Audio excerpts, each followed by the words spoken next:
It's Seeing Red, the New York Soccer Roundup.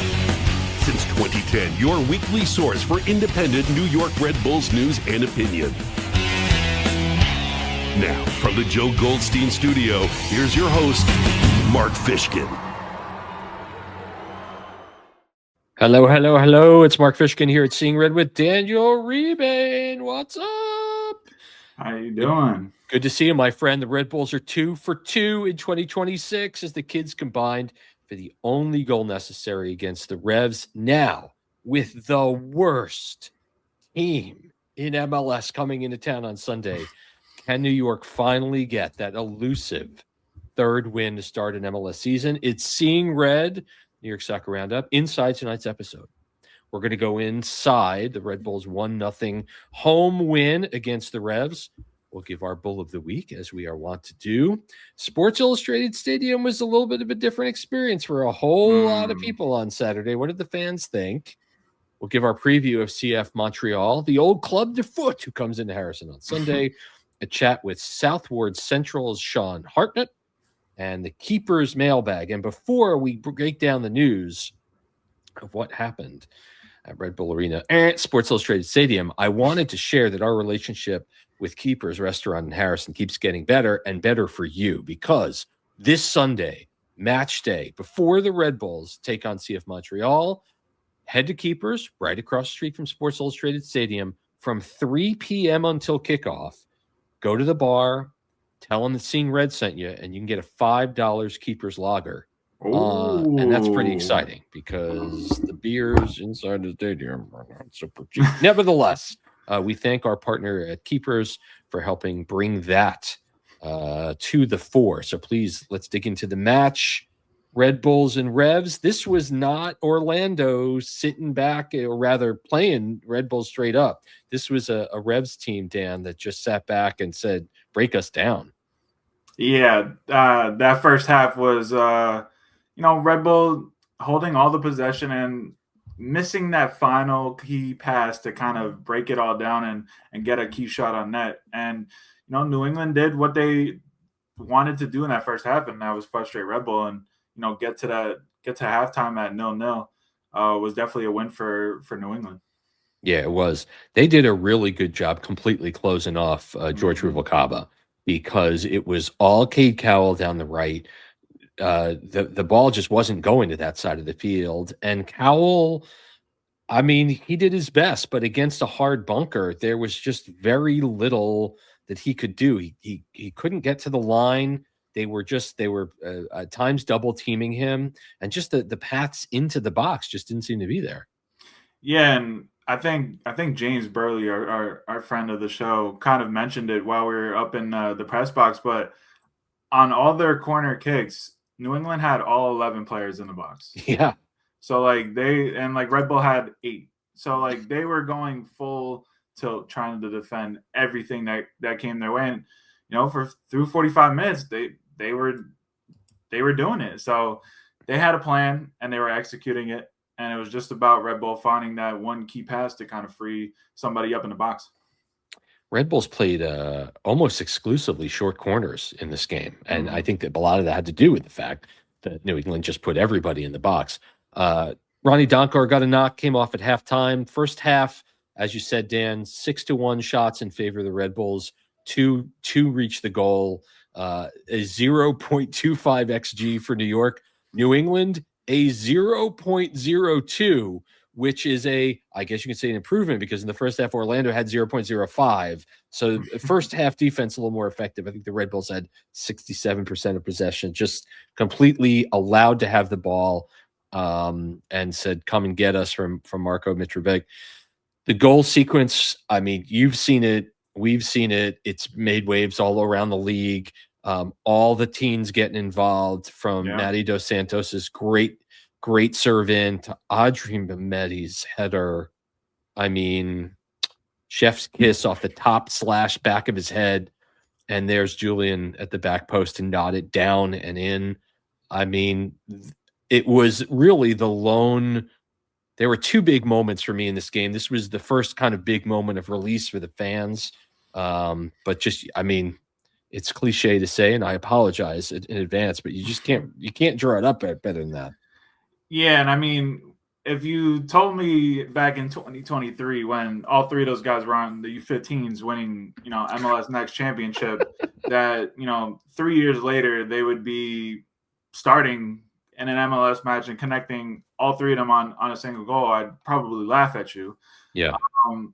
But I mean, they've just been a different breed coming into the season, showing everybody, including me, like what they have. Like I knew all three of these guys had the ability, but to show it so consistently through these first two games is very impressive. And I like you said, chef's kiss, like with all three of them on the end of of that goal. Audrey Mehmedi, through his first two MLS starts, has 2 primary assists. Yep. Hall's, already smashed his career high in goals with 3 in his first 2 games this season.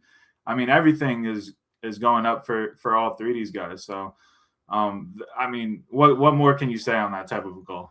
There is no one that has been higher on Audrey Mehmedi than you, my friend. For the last 2 years, you have been telling us when it is his time, he will be ready. Yeah. Despite his young age, despite the fact that he doesn't wear shin guards, he got the socks all the way down. What is that? You learned that from Jamai? Anyway, just superb, and the good times roll. And Bradley's baby Bulls are, let's be honest, they're the talk of the league. Yeah.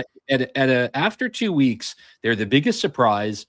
MLS has them at 5th on the power ranking. Yeah, they started in like the high 20s, and now they're all the way up to 5th. Yeah, and they have a chance to do something that's never been done before by a Metro Red Bull side, and that's win 3 straight to start the season.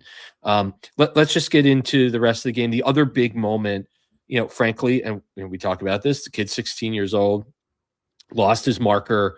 New England got probably their best shot, their best chance of the match in the 67th minute. New York all kinds of pulled out of shape. Cal unable to make the run back.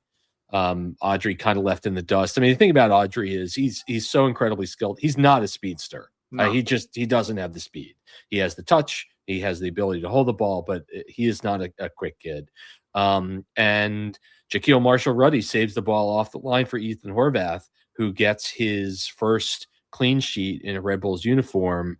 I mean, a big moment, with the goals coming so sparingly in this match. I mean, the Revs had New York dead to rights on that play, and Marshall-Ruddy stood up and took a goal away.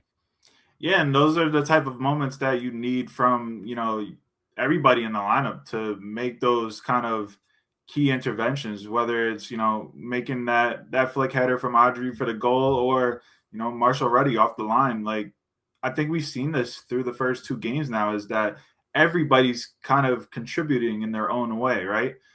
Justin Che in the first game where he's running back and he makes a save off his rear end. Yep. And now Marshall-Ruddy off the line as well. I think, everybody is doing their job. Michael Bradley has given each specific player a job, and they're executing it to the highest ability so far. And I think that's all you can ask for, right? Marshall-Ruddy kind of, outcasted by Montreal, sent on loan to Charlotte last year, and kind of regained this form a bit, but he was playing at left back for a majority of that season. But, to kind of bring him in, give him that confidence of, hey, we're bringing you in, you're going to play right away, right? In your natural position at right back. And, he's kind of flourished so far. I think I've been very surprised that he's been able to find his kind of early career form so far. He's not getting those assists or getting offensive production yet, but, he looks lively, looks, it looks like he's taking a fresh breath of air coming into Red Bull. And, I think just everybody's playing their role to their highest ability, and that's all you can ask for, right? Yeah, I mean, and Marshall-Ruddy, is someone that New York seeked out. I mean, obviously the Toronto ties were there when it comes to De Guzman and when it comes to Bradley, but one of the reclamation projects, young kid signed, really young, 15, right, from Toronto, and he He's benefiting tremendously from what Bradley's doing, instilling confidence in him, allowing him to make those plays. Good stuff. Good stuff. I want to talk about the subs a little bit. Was really kind of struck that Andy Rojas was brought in as a 6 to spell Donkor when you've got Gustav Berggren, who's making $1 million on the bench. That was really telling for me. At the same time, when Dos Santos went out, it wasn't Omar Valencia brought in. It was Juan Jose Mina, who has now appearances in 2 of the Red Bulls, both of their matches. So for players like Berggren and for players like Valencia, who's fall into the depths of the depth chart, I'm just kind of curious as to what your overall thought is for these guys.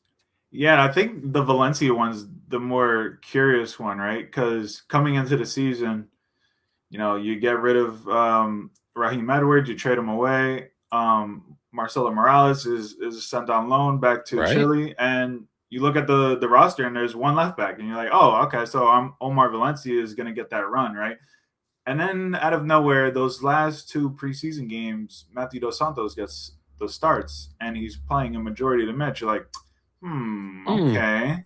And then Matty Dos Santos gets called up for the opening game. You're like, oh, okay, so he's kind of made the roster, and he's going to be a depth guy. And nope, he goes out there and starts the first 2 games, and Omar Valencia can't sniff the lineup right now. So, yeah, I think it's just those 2 specific guys, Omar Valencia and Gustav Berggren, have kind of, I don't know, maybe Michael Bradley looks at them and says, maybe they just don't fit what I want to do, right? Because Berggren seems like a guy, more like a box-to-box guy, and he's an aerial threat everywhere he goes, right? But he's not going to do what Ronald Donkor does and, escape pressure with off the dribble. He's not going to be, kind of joining in the attack, kind of connecting play, right?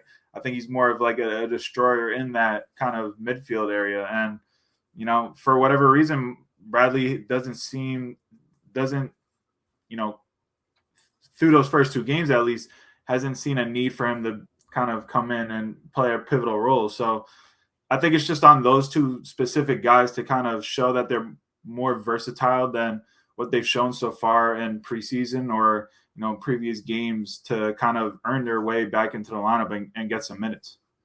The interesting thing is you're up 1-0. I mean, I know that the timing was still 0-0. Yeah. But to go to an Andy Rojas, again, who's playing out of position. Yeah. He's not a central defensive midfielder. And we could talk about that too, because all of last year he's playing left wing at Red Bull 2. And he was looking, that's kind of his spot, is in that attacking kind of area. And then preseason he gets a look in midfield. And obviously we don't know what he did in that game because there's no video of it. We didn't see it, right? But, it seems like they're looking to see if he's going to be versatile, like I said, with the other guys, right? Because, obviously we know what type of attacking player Andy Rojas is, but maybe Bradley's like, hey, man, could you be that kind of, playmaking 8 that he sees out of like an Emil Forsberg? Or can he bring that, more attacking ability to that midfield and link play with Forsberg and the wingers? So it didn't look the best in that second half. And he got subbed in the 90th minute, one of those rare. He played 45 minutes in the second half, but got subbed after he subbed on. Right. So it's going to be interesting if they continue with this, because when you look at the team, there's really not that much depth in midfield. I mean, Berggren was the only kind of specific central midfielder on the bench. Yeah. You have Benedetti not making the roster. You feel like he would better suit what they kind of wanted when bringing on Andy Rojas in that spot. So, yeah, I think it's just about finding guys that fit certain roles. Can they be more versatile? And, that's kind of what it is when your depth is getting tested, when, Ronald Donkor has to come out at halftime. You just got, and you're looking for more offense to kind of get that first goal. You kind of have to go to Andy Rojas and say, hey, try to go find me a goal. Yeah. Right. Crazy. Red Bulls are 2-0. They've been 2-0 5 times in the 31-year history of the team. They've never won the third game. They have 4 losses and a draw in history when winning the first 2 games. That's so odd.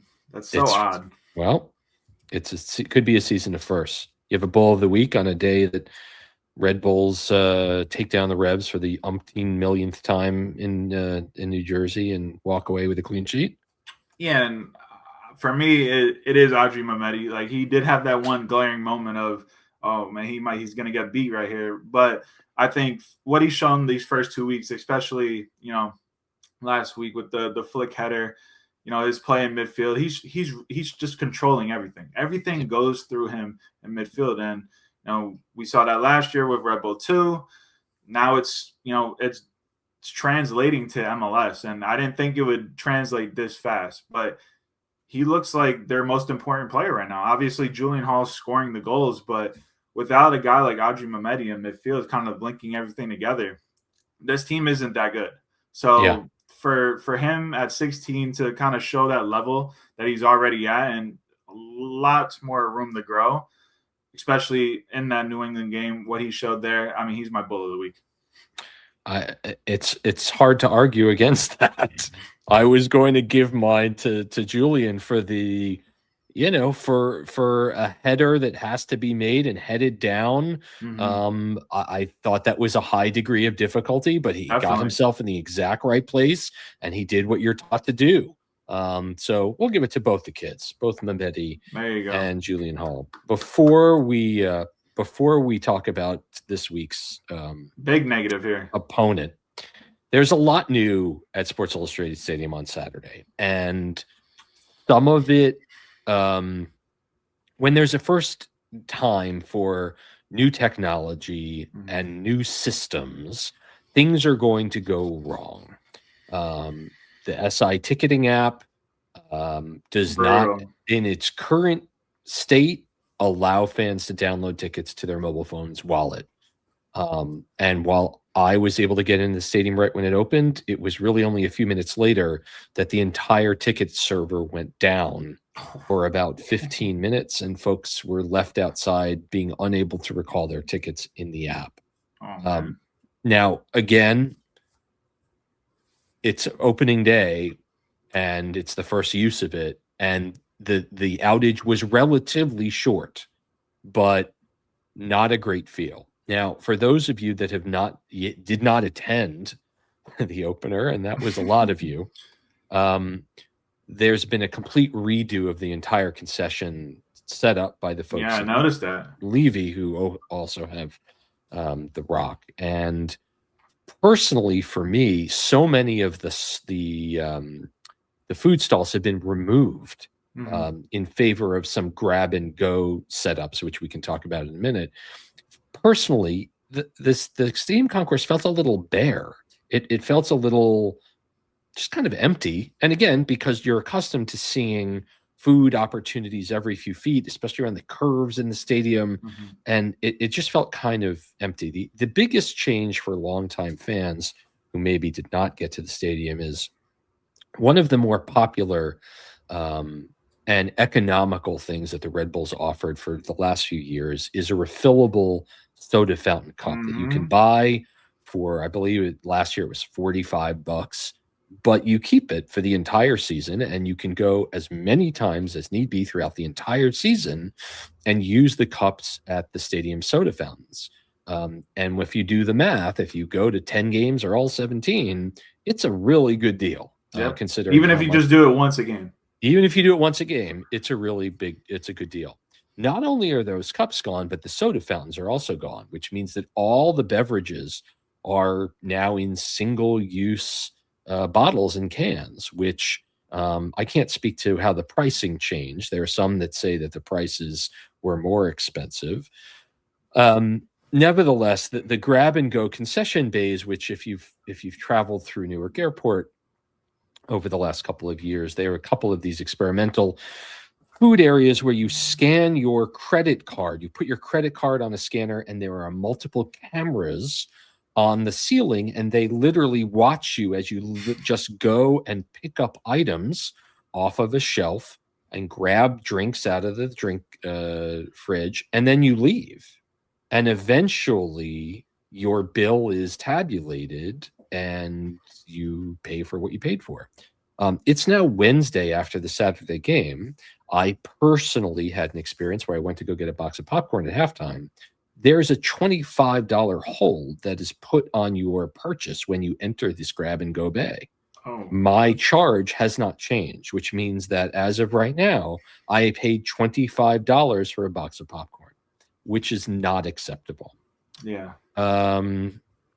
The other we put comments on our Facebook page and asked folks what to share. Matt Conroy says the beer selection is worse. Our tickets mysteriously disappeared a half hour before the match, then magically reappeared, which freaked us out a little. Food selections seem marginally better, but have complaints, higher prices and a lack of drink refills. I will tell you, I tried the new Nuchas empanadas, replacing the brie sauce. They're baked, not fried. I personally enjoyed them more. I know others that didn't enjoy them, but the no reusable cup and a lower Bull Shop discount, which is now 15% instead of 25%. And to note, the graphics on the big screens in the stadium still trumpeted the 25% discount all throughout the game, which is just a lack of coordination. Yeah. I've been talking for too long. Daniel, what did you think about the revised new Red Bull Arena? Sorry. I mean, you touched on it a lot. You probably interact with a lot more of what you were talking about there. But I don't know if anybody else was having this problem, but I know one or two people that on their app that they, couldn't sell their tickets on the Sports Illustrated app. So yes, you could not post to secondary markets. Yeah, so there was a reason why the stadium was legit half full in the first game. There was a lot of empty seats, and you have to think that probably was a major, thing of why that happened.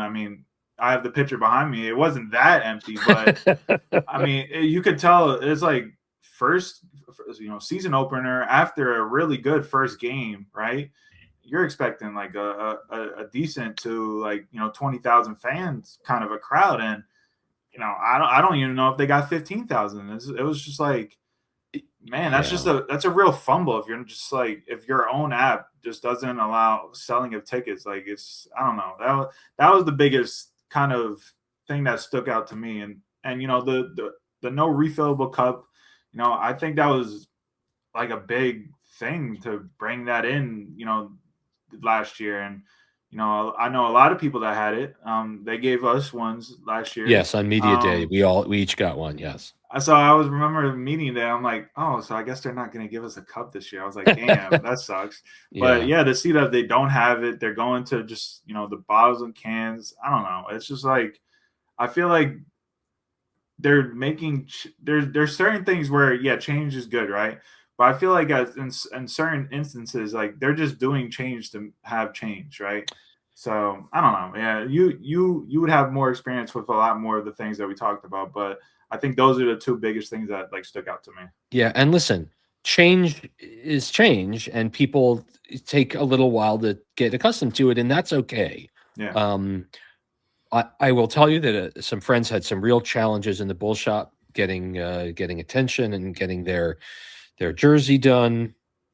It just seemed like a lot of first day jitters. On top of that, the PATH train was down. Yeah. On top of that, the two gravel lots in front of the stadium were closed because of snow and too much. Oh, so that's why they were closed. I was like, yes. There's nobody parking in here today? No, I was like, oh, damn. Not only were they closed, but they started to melt, and then the possibility to turn this into a huge bog. And so there was a lot of fans who had horrible traffic issues, closing down the Jackson Street Bridge early without any signage. I had one fan who wrote that he had to drive all the way around Prudential Center to come back over Bridge Street from Newark into Harrison. A number of fans were still coming into the stadium at 30 minutes in and 45 minutes in. And so it was a confluence of a lot of new and a lot of not great. Yeah. And to your point, Dan, about, they had a great first game. It takes fans a long time to decide to pull back their support of the team. And I think it takes fans a long time to decide that they want to come back and support the team. They didn't make the playoffs last year for the first time in 15 years. And I guarantee you that a lot of people were like, and they didn't fill the third DP and they missed the playoffs and I'm out. And just because they happen to surprise everyone in Orlando, I don't think people come rushing back saying, please take my money. If they're able to get through these next two games, perhaps things will change. Okay, thank you for indulging. Let's talk about CF de Montreal. Montreal's not good. Last year they were not good. 6, 18, and 10 for 28 points. Jeez. 13th in the East. They scored a goal a game. They conceded 60 times in 34 games. That means goal difference is ridiculous. They nearly outscored by a goal a game the whole season. 4, 9, and 4 away from Stade Saputo, which was 12th in the East. They were next to last in MLS in goals per game with 1. They were next to last in MLS in clean sheets with 4 in 34 games. They were 28th in MLS in XG, 42.5 XG, and they only scored 34 times. So they were minus goals versus expected goals were 8. And this year, it hasn't exactly started off well for the French Canadians. They have lost both of their games. They have scored 0 goals in 180 minutes in 2026. They have conceded 8 times. Absolutely brutal. Brutal. Their last 5 matches, they lost 5-0 at San Diego on opening night, and then they went to Chicago, and they only lost 3-0. Damn, no home game? That's tough. Well, because they're Montreal, and they play outside, and it is very cold, and there is lots of snow, as there are here. There were 3 preseason games going into this. They took a 2-0 loss at the powerful Tampa Bay Rowdies at the USL Championship. They did win 2 preseason games, 4-2 against Philly and 2-0 against New England. But woof. This is a very busy slide if you're watching on YouTube with a lot of changes. They released 11 players, including Jaquil Marshall-Ruddy, who came to the New York Red Bulls. Among the many departures, Dante Sealy, who I guess is Scott Sealy's son, 22-year-old right wing who went to Colorado for $1.7 million. Giacomo Vironi, who played in Montreal and also at the Revs, went back home to Italy to play for Cesena. Not too much there, but they brought in players like Ivan Losenko, a Ukrainian central defensive mid. Daniel Rios, with 31-year-old Mexican striker, came over from Chivas. Thomas Aviles escaped, was sent away from Inter Miami. Oh, you know he was pissed when he heard that. Oh, my God. He said, where am I going? We're going to Montreal. What? They took Wiki Carmona off our hands. And Noah Streit, a Swiss 20-year-old right wing, came from Basel. Montreal's issues. New era again. Same old Montreal. With a somewhat new coach, 7 players through the door and 11 players out, you'd think you could forgive Montreal fans for being even a little optimistic. But through 2 games this season, they've conceded 8, scored none, which is not surprisingly the worst record in MLS. Right now, the issues look to be the same they've been for a long time. Unambitious owners, a team that's just not good enough, and a defense that has been abysmal for years. The home stadium issue, while the new schedule certainly has its distractors, one team that may be happy with this change is Montreal, because with the weather, the Club de Foot always starts the year off with a gauntlet of many road games in a row, typically ending in April or May, meaning it's difficult for them to get off the ground running. On a lot of occasions, by the time the first game rolls around, the team is short on confidence, playing with fear of knowing one loss could derail their season. And while there are still, of course, issues with this Montreal team, once they get to start playing in the middle of the summer and start the season in summer, I think that will benefit them. History between these squads, it's the 35th all-time meeting. Red Bulls lead 16, 13, and 5. This is, again, one of those opponents that typically does not do well away and is very tough to beat in Quebec. In New Jersey, Red Bulls lead the series 13, 3, and 2. The last time these teams met, it was a 2-0 Red Bull win in Montreal, just the third time since Montreal joined MLS that the Red Bulls were able to win in Quebec. The last home meeting was in April 25th, 2025. Noah Isla had a goal in a 1-0 win. Red Bulls are unbeaten in 5 matches in the series. The all-time scorer is Bradley Wright Phillips, and the active scorers are Tim Parker, Julian Hall, and Chupo. They each have a goal against Club de Foot. And here is what Marco Donadel, former Montreal Impact player, now the head coach, may start. Thomas Gieler, a Chilean goalkeeper, has conceded 8 times in 2 games, and that's not good. Brian Vieira, 27-year-old Colombian on the back line. Efrain Morales, 21-year-old Bolivian. Thomas Aviles, who, again, is the Miami castoff. And Alexander Gubolglo from Canada. The number 6s are Victor Loturi, a 24-year-old Canadian, and Matty Longstaff, a 25-year-old Englishman who played both in Toronto and Montreal last year. Dagor Dan Thorhalson, who comes over from Orlando City, is the left wing. Even Jaime, a 25-year-old Spaniard who played with Valencia last year, had an assist last year once he came over. Hennady Sinchuk, a Ukrainian who had an assist and a goal last year. And up top, Prince Uwosu, who is 29-year-old Ghanaian, who was the team's leading scorer last year. So that said, my friend, Montreal is the worst team in MLS. The Red Bulls have had as good a start as you can have. They've never won 3 games in a row.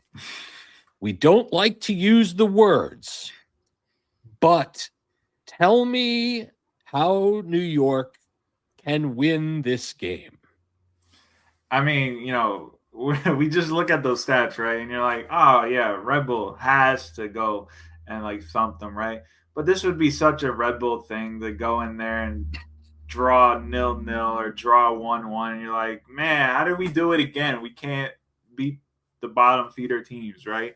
But I think it's just really simple. It's get that first goal early. And I say it all the time, right? But it really is just with this team, right? I feel like they're comfortable with leads, right? And their play style kind of helps them in that kind of wanting the ball all the time, and they're always kind of looking to, increase their lead, right? But if they're able to get a lead like inside of 10 minutes and kind of give that doubt to Montreal again, like this is going to be another like shellacking, I think that only helps Red Bull. I think the longer this game goes without a goal, like 0-0, like kind of how the New England game went. You're like, I don't know if they're going to score a goal, right? But if they're able to get that goal inside of 10 minutes, Julian Hall, he's probably going to be up there for another goal or 2 in this game. Just if you're able, they're probably going to sit back. And it's just about finding that key pass and scoring and getting, if your first shot goes into the back of net, that would be huge. So I think it's just, doing what you do best, kind of play to your system and keep it going. Just don't get frustrated when things might not be, coming off early and often. If you keep to your plan, the goals are going to come, especially against a Montreal team that, they're averaging giving up 4 goals in the first 2 games. Like, that, oh man, you just see that and you're like, oh my God. Like it's talent that isn't good enough for MLS. It's really bad. And I think for New York, as you said, Dan, the key challenge is staying focused on the task and taking your chances when they come. And you can say that New England and Mitrovic's team gave Montreal a blueprint of what to do when you're playing the New York team, because just getting a point, as you said, would be a huge victory for this terrible side. We're going to get to talk to Michael Bradley on Friday at the Matchday -2 presser, and we'll ask him about breaking down a bunkered team and how to do it. And if the answer is you win a set piece here and there and you sneak one through, then that's what it's going to be. Do you have a prediction for Sunday afternoon? Yeah, so I kind of want to touch on that win a set piece thing just real quick. It's like when you look at this team, you know why they went short all the time. Even though New England had 11 people in the box, right? Yeah. If you think you guys have guys that go win some aerial duels, you're gonna still kick it in the box. But their tallest player is 6'1".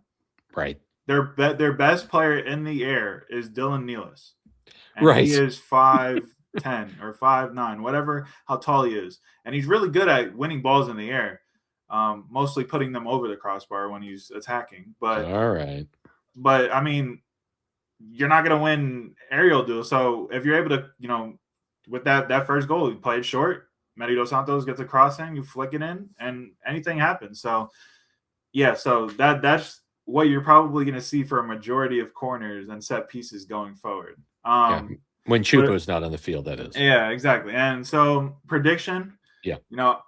I do think Montreal does get their first goal, and it would be poetic if Wiki Carmona scores. I'd just be like, oh yeah, of course he did, right? But I think Red Bull's gonna be like they're gonna have a multi-goal lead when that happens. So I'm going to say 4-1 victory for Red Bull at home. And they get that elusive third win start a season. I'm going to call it a 2-0 Red Bulls win, with the second goal coming late enough to get people scratching their head. But again, I have no problem with it whatsoever. The team has conceded once in 2 games, and it should have been 0 times. It should have been 0. Yep, they were 90 seconds away from putting 2 goose ups. So before we go to break, I just want to mention Riverbend District.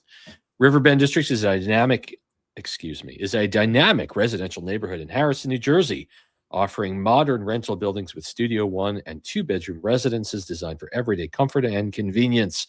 With the Harrison Path Station nearby, residents enjoy an easy commute to Manhattan, Newark, and beyond, making Riverbend an ideal home base for those who want access alongside a welcoming neighborhood feel.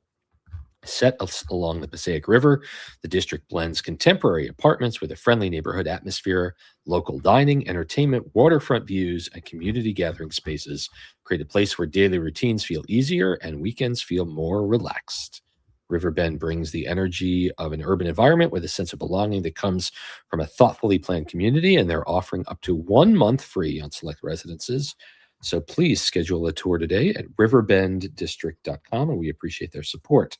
When we're back on Seeing Red, we're going to talk to, for the first time, Sean Hartnett, who has put up a terrific shingle at Southwards Central. So please keep it here.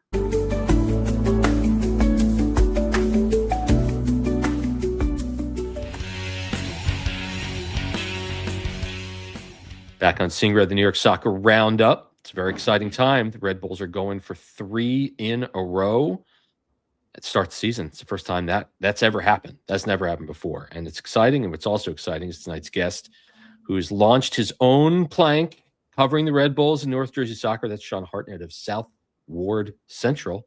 How are you tonight, Sean?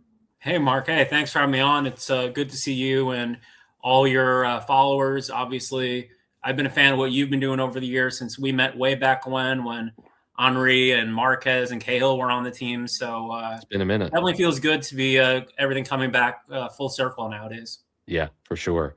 Team has got a lot to be excited about.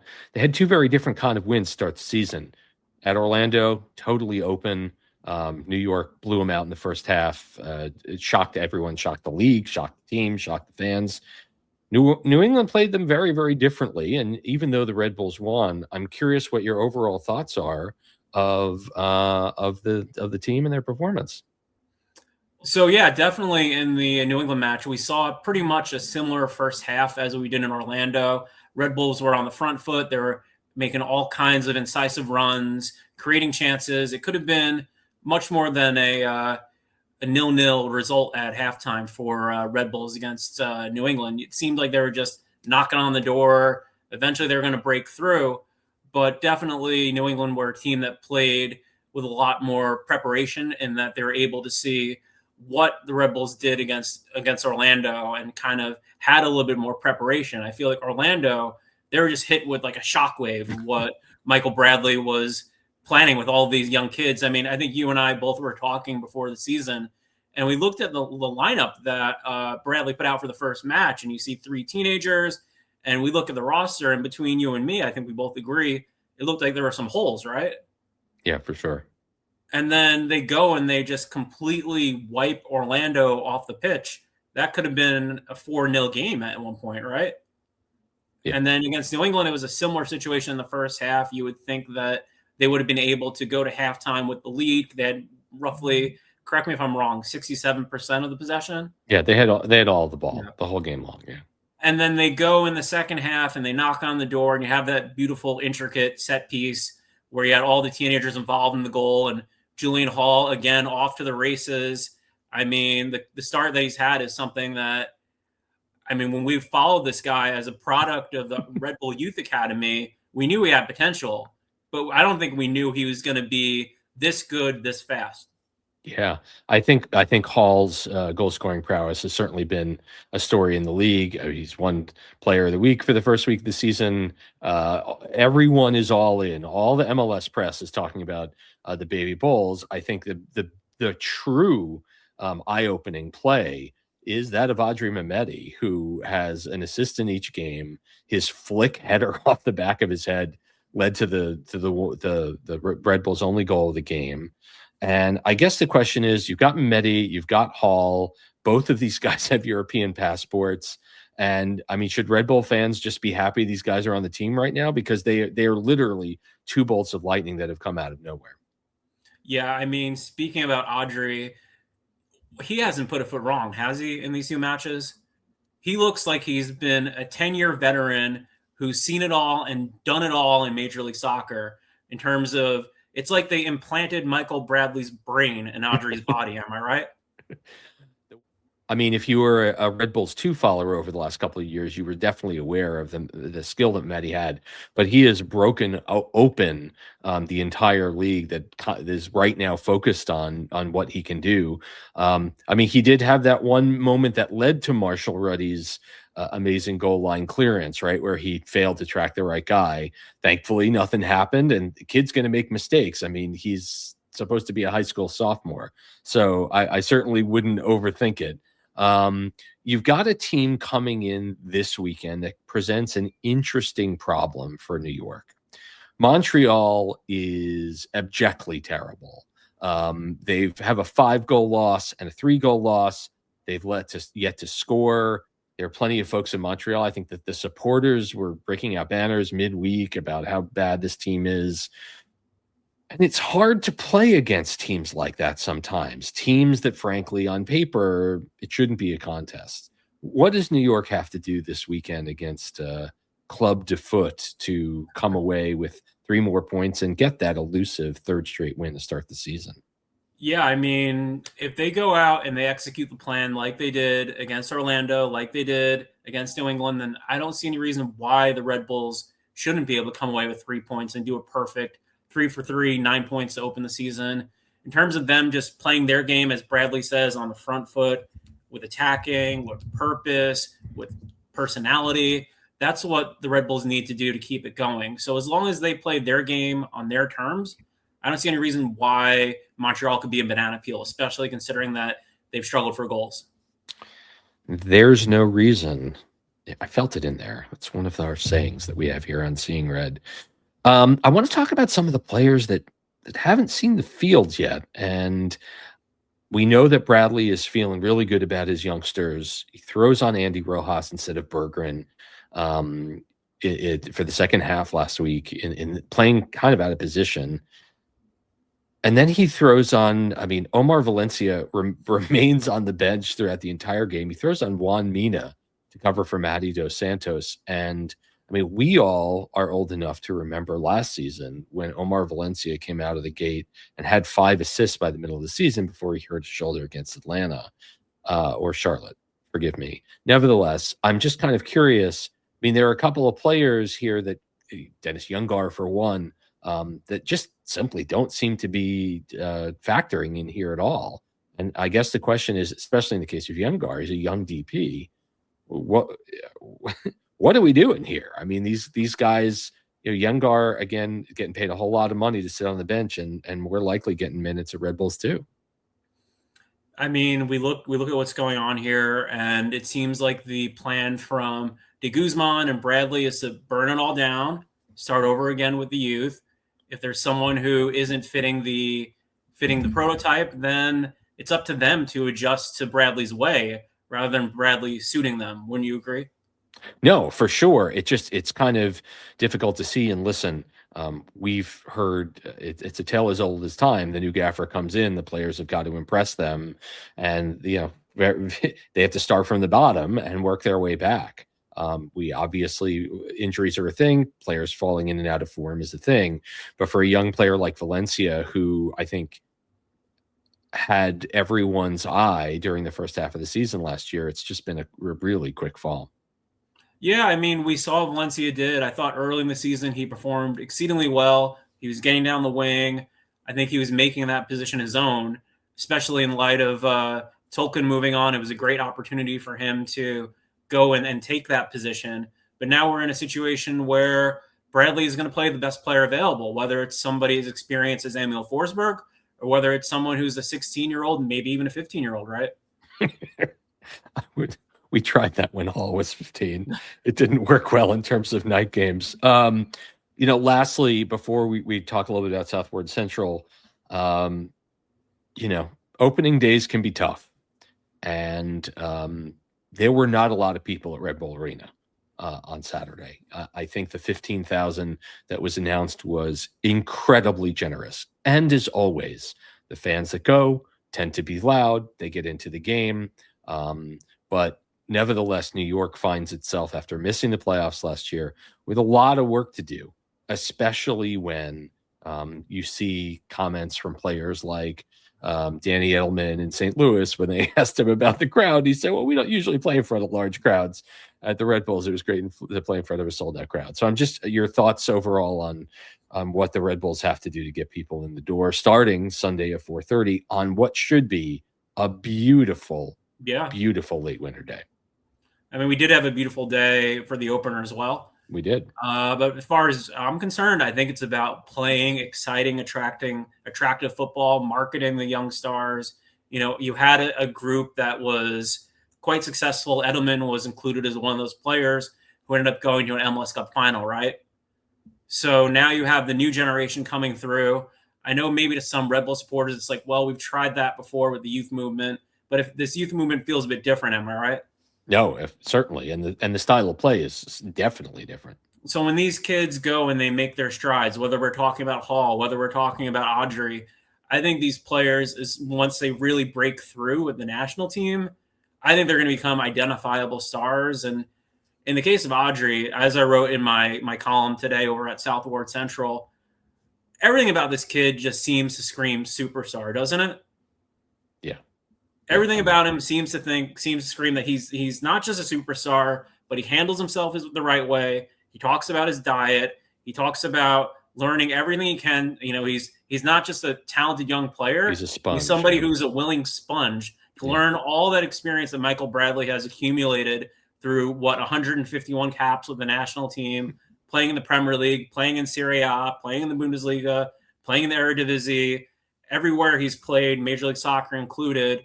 I can't imagine there being a better role model and someone who's also young enough to connect and relate to the players. That's why over time, that big call by de Guzman, it seems like it's a no-brainer now. Yeah, for sure. Well, let's talk a little bit about Southward Central. This is your new site focused on not just Red Bulls, but also Gotham and other North Jersey soccer. Talk to us about how it came about and your excitement about it. Yeah, I mean, I hope fans are excited about it. I've seen some of the buzz on social media. I've seen people spread the word. For me, it's all about organic, right? You want writing that's organic and real and original, and you want organic spread a word, right? When it comes to your site, I assume, and your podcast, and when you go and you meet the supporters and you talk to them and you communicate your passion for the game, communicate your knowledge, communicate how tapped in you are to things, and that it's an original thing rather than the standard mainstream path, I think that's something I can catch on with people. Yeah, very cool. And so where can people find it? My website is southwardcentral.com. We can go on Instagram. It's also South Ward Central. The only one that's different is Twitter, or X, shall we call it, whatever we call it these days. That's just South Ward CTR because of the 15 character limit. But everything else, it's South Ward Central. I'm kind of doing all the back end, interesting technical mumbo jumbo stuff to try to get it landing on the Google pages and things like that. But for me, I'm not really concerned about the numbers just as much as I am creating something that's authentic and connects with Red Bull supporters and Gotham supporters and national team supporters, giving them like the outlet that I feel they deserve. Because nowadays we see AI taking over at some very big places, shall we say. They're embracing the AI. We want to be able to make that connection, create that connection with the supporters, a human connection, rather than something that feels like it's mass produced. Yeah, no, that's great. We urge you to go check it out, and we thank you, Sean, for stopping by.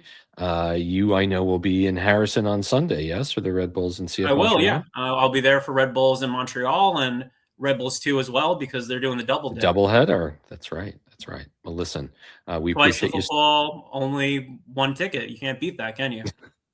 I think it's an interesting way to go about it, and we'll see how many folks stick around. I think the beautiful day will have a lot to do with it. I think they should, considering what Wollert's doing with the Red Bulls too. Yeah, I think it's a great continuation of what Bradley's doing, and really what Bradley's done, what Ibrahim has done before him. Now we're seeing that kind of production line, not only with young players but coaches who can go and take these players to the next level.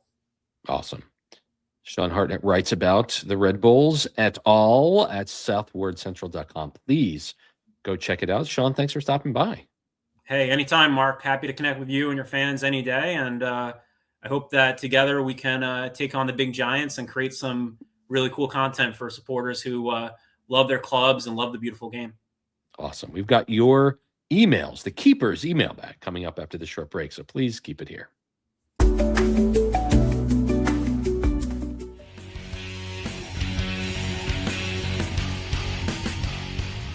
Yeah, let's go. Back on Seeing Red, the New York Soccer Roundup. If you are still watching, please hit that subscribe button, won't you?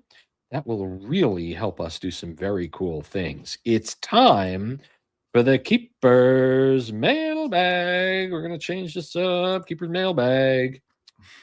Keepers is your home for not just MLS matches, Red Bull matches, but also Gotham matches away, EPL, NWSL, WSL, whatever you got your soccer fix, come on out to Keepers. They're right across the street from Red Bull Arena in Harrison, and also Sports Illustrated Stadium. A lot of coins in the thing. I didn't notice how close it actually was. I thought it when you first told us about the place. I thought it was inside, like in one of the alleyways for the. Oh, it's right across the street.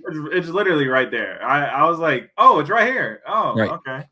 And remember, this Sunday from 3 to 4:30, you can go to Keepers, go to the bar, mention Seeing Red, and get a $5 house lager. Tell them Seeing Red sent you. Okay, you can write us anytime at seeingredny@gmail.com. Please do. A whole bunch you did this week. Here's Shelnick, who writes, Mark just got back from the match. Team is 2-0. They played great, blah, blah, blah. Let's talk about the change to Sports Illustrated Stadium. Because we must complain. New concessions. What do you think of the new food experience? Food seems more expensive, but the new checkout process does seem convenient. Also, no more season-long souvenir cup, which is a total bummer. 2, the Hype House, which we have not discussed. Oh. The Hype House's location means you cannot walk from the gates all the way to Section 130 stairs because the Hype House blocks the ground level. This seems annoying. Also, my ticket rep told me that the snow caused Hype House construction to be delayed, so it wasn't ready for the Revs match. And 3rd, the Bull Shop. The redesigned layout seems a little crowded, but self-checkout seems nice. Would love to hear your thoughts on the new stadium experience. Love the show, Shell. Now, we've talked about the concessions. Let's talk about the Hype House. And to be fair, that was the first thing I noticed, by the way. I walked by it. I was like, wait a minute. Isn't this supposed to be open today? It is supposed to be open. And listen, the weather absolutely played havoc. I get it. Yeah. Operations of it. And also, to be fair, there are a lot of folks that were, it's brand new. They were confused. What is this? The tickets, again, this is supposed to be a season-long membership. that gets you access to this location that will have free food and soft drinks all season long. You can get access to the field level behind the north goal during pre-game warm-ups. It's open 90 minutes before the game to 60 minutes after the game. I think they are selling individual game access for something like $190, which is not cheap. But again, this is an entry-level luxury space, which perhaps will be open by this Sunday. Any thoughts in general, sir? I think we touched on most of these earlier on. The hype house not being ready is unfortunate that, this is probably the most snow we've gotten in a winter in a decade. I mean, and maybe even more. It's been crazy. So, I do give them some leeway there. I think that was just like the first thing I noticed when I was walking. Could I walk past that way to get to a media entrance? And I'm like, hold on. That is definitely not ready yet. So, right. So we'll see. Hopefully it is ready this weekend. They get an extra day with it being on Sunday. They do. Doubleheader, by the way, on Sunday. That's going to be and I talked about it a little bit with Sean Hartnett, right? After the Red Bulls take on CF Montreal, the Red Bulls 2 team will be out and about doing their thing. I think that game's at 8. Is that right? No. I think it was 8 or 8:30. So 8 or 8:30, which means if you want to stay, you obviously can stay for the 2 team. You can't leave and come back though. So it means a full day at Sports Illustrated. So interesting. Thank you, Shell, for your note. Here's Paul Fleck, friend of the show. Wow, guys, what a start to the season. Honestly, better than even the most optimistic of us has probably predicted. I'm loving the youth and the energy and the confidence this group is playing with.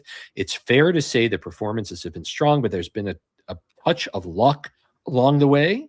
A timely save here, a goal line clearance there, a few bounces the other way, and maybe we're not sitting on 6 points.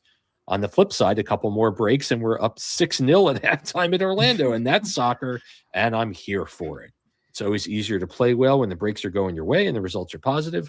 Confidence flows, risks come off, everything looks sharp. What I'm interested in is what happens when things aren't going their way. When a call goes against them, when they concede first, and when the energy dips a bit. With such a young group, how they handle that adversity will say a lot about how the season's headed. That said, the leadership from Bradley, Forsberg, and Choupo-Moting feels steady and intentional, and that's encouraging. Excited to see where this goes. I mean, the team really hasn't had too many feet in a bad place so far over 2 games. Yeah, and I mean, he touched on the luck of there where, they get that clearance off the line, like a couple of goals kind of, they're kind of right there for Julian Hall to take. And, I think that's just, that's baseball at the end of the day, right? You're going to get your lucks. It's about making your own luck, right? I think we always talk about luck with coaches, right? But they always come back with it is you create your own luck, right? So they're going out there. They're in the right positions. That's why you're able to clear the ball off the line. Or in the first game, you're able to clear the ball off the line with your rear end if you're Justin Che, right? Those guys have to be in those positions to get that luck. So, safe to say early in the season, they're creating their own luck and they're getting bounces to go their way. Now, is it going to flip in the middle of the season? Potentially. And that's probably what he's talking about is like when those bounces aren't going your way, what is the reaction from the team, right? Are they going to, kind of get down on themselves and say, man, it just wasn't their day? Or are they going to pick themselves up and go kind of create something out of nothing? So it's going to be interesting to see if they can keep this consistency up. But once those bounces, like we've seen, the past couple of years go against Red Bull, how they respond, especially the 3 young kids, because obviously they're flying, right? They're just going off of adrenaline right now. Yeah. So once those games come in where they're not having the best game, how do they respond from that? Yeah, I think that's right. And, Bradley's around the block for a while. He knows that, this is a ride that will end. And as he said during his preseason presser, they'll have a 3-game losing streak at some point and things will be bad and they'll have to work through it. I just wanted to share, 15 teams in the MLS East, right? Only 7 of them have at least 1 win over 2 weeks. There are 6 teams at the bottom of the East with 0 points. And that obviously won't stay the same. No. But after this week, they get Toronto, who just signed Josh Sargent for a mint. Yeah. That will obviously lift them. After that, excuse me, they go to Charlotte. Charlotte has 1 point after 2 games. Soccer is a business where you just focus on the game ahead of you, but we're fans and we can talk about like if this team is able to get max points over the next 2 games, the next 3 games, I mean, we're going Sizzler. We're going to Sizzler. I mean, this team had 43 points last year in 34 games, 43 points. They can be a quarter of the way there after 3. Yeah.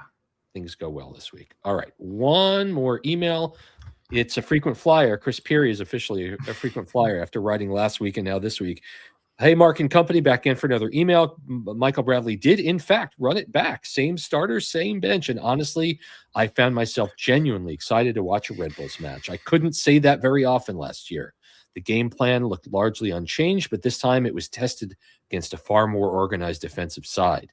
The Revs clearly did their homework. They were comfortable sitting back, sitting deep, staying compact, and waiting for a counter opportunity. Credit to our backline. A few big moments of composure and some real heroics by JMR kept the Revs off the board. Overall, plenty to be happy about.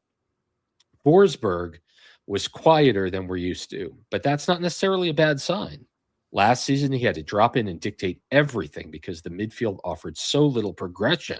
Yeah. Now he doesn't need to force it, and that balance might actually be healthier in the long term. Mm-hmm. It's easier to dismiss Orlando and New England as weaker sides, but you have to go out and win these games. And last year, those games were coin flips at best. And this year, we've handled business. So here's my question: with Joyeux Masanka Bungi, JMB, that's going to be tough. It's going to be tough. On a short-term loan and rumors of a Colombian youth center back arriving soon, how does Bradley line it up? Do you put JMB and JMR out wide and pair Nealis with Shea centrally?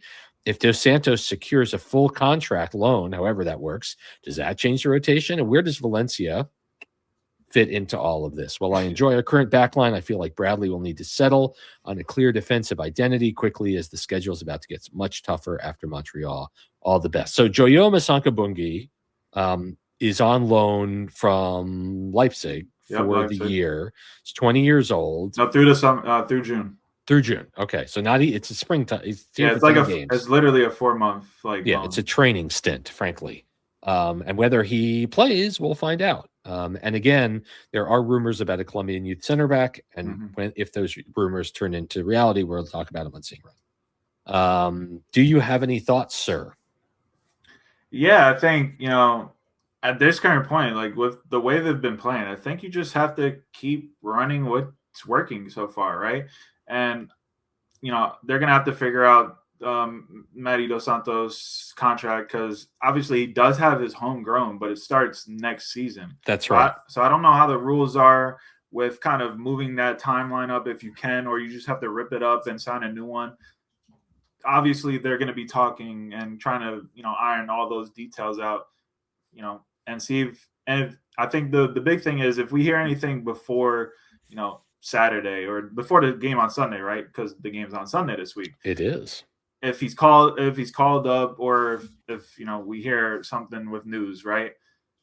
Then he's going to be in the lineup. Like once you see him kind of on that first team match day sheet, he's going to be in the starting lineup. It's just like he's kind of earned that trust throughout preseason with these good performances to start this season. So, other than Ronald Donkor, who's probably still dealing with something like a lower body injury, I think that's going to be the biggest change in the lineup is who kind of takes that slot, because Berggren didn't get that first chance. It was Andy Rojas. So maybe does Benedetti make the roster, and does he get a start in midfield? That's going to be the biggest thing I'm looking at is who takes that Ronald Donkor spot if Ronnie doesn't or is unavailable this week, right? So for the most part, I think you just have to keep the lineup the way it is until things kind of So the aren't wheels come off. Yeah, until they aren't clicking, right? I mean, Yeah. it's not like you're going to drop Julian Hall. He scored in both games. He scored all 3 of your goals this year.